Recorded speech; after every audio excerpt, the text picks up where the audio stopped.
and then ground yourself and give them the rest, okay? Big round of applause for Grace Gealey. Clouds, ranks, and squadrons and rifle corps, which drew the blood from the capital. You know, color was so nice. And sometimes it's hard when we do monologues because we're just stuck in one place. I'm so excited to be using this platform to come to a place like City Hearts where the kids are eager and they're disciplined and they're focused and they're excited and they're committed. And to see these children here and with their parents here supporting, doing things like Shakespeare, just complex, intricate, amazing theater and work has just been such an honor. No longer being captive. What's in a name?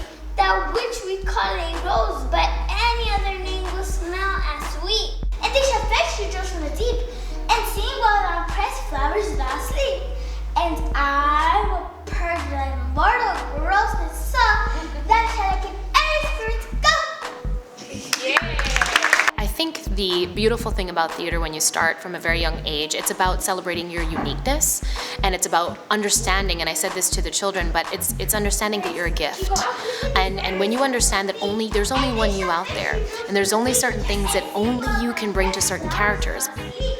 And I Beautiful. will purge thy mortal grossness so that shall keep every spirit go. Yeah! That's why I tend to veer away from whether something is right or wrong, but something is more effective or less effective for you.